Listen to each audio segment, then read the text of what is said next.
চাঁদপুর বড় স্টেশন যখনই আসি তখনই ভিডিও করতে খুব ভালো লাগে।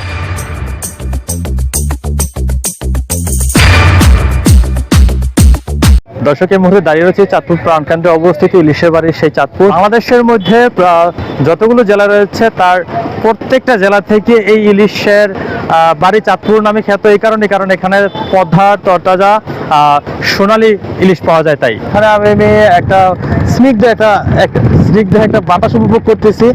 এখানে পারে পারে দেখা যাচ্ছে নৌকার মাঝিরা নৌকা বাচ্চা যারা হাঁক ডাক দিয়ে বেড়াচ্ছে এপার ওপার যাবেন কিনা। এটাই হচ্ছে তিন নদীর যেটা হচ্ছে বিশাল, আর ওপারই হচ্ছে শরীয়তপুর জেলার, আর এই পাশটায় হচ্ছে রাজরাজেশ্বর চাঁদপুরের ইউনিয়ন, আর এটা হচ্ছে চাঁদপুরের যেই সৌন্দর্য, অপরূপ সৌন্দর্য, এটা হচ্ছে রক্তধারা। এখানে দৈনিক শত শত দর্শনার্থীরা যারা ভ্রমণ পিপাসু তারা এখানে একটু হিমেল স্নিগ্ধ বাতাস উপভোগ করার জন্য মূলত এখানে আসে। তো দীর্ঘদিন পর এখানে আসলাম, খুব উপভোগ্য একটা সময় উপভোগ করতেছি, খুব ভালো লাগতেছে। আর এই ভালো লাগা থেকে এই ভিডিওটি করতেছি। সত্যি অনেক ভালো লাগে এখানে আসলে। এই জায়গাটা খুব বেশি মিস করি। বটগাছতলা অনেকের তার দিন শেষে মনে হয় যেন কর্মব্যস্ততা শেষে এখানে একটু জিরোতে আসে। আর এখানে হচ্ছে নদীর একদম স্নিগ্ধ একদম পিওর বাতাসটা এখানে গায়ে যখন আসে তখন একদম শীতল হয়ে যায়।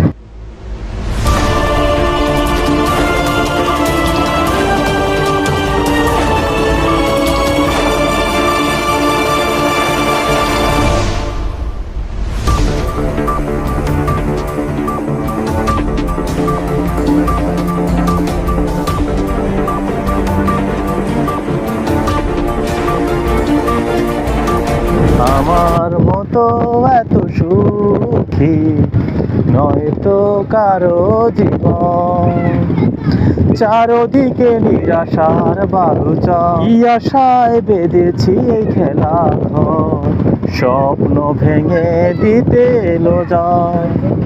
চারদিকে নিরাশার বালুচর, কি আশায় বেঁধেছি এই খেলা ঘর, স্বপ্ন ভেঙে দিতে এলো যায়। কেন নিয়তির কাছে বারে বারে ফিরে যায় মানুষ এমন, আমার মতো এত সুখী নয় তো কারো জীবন।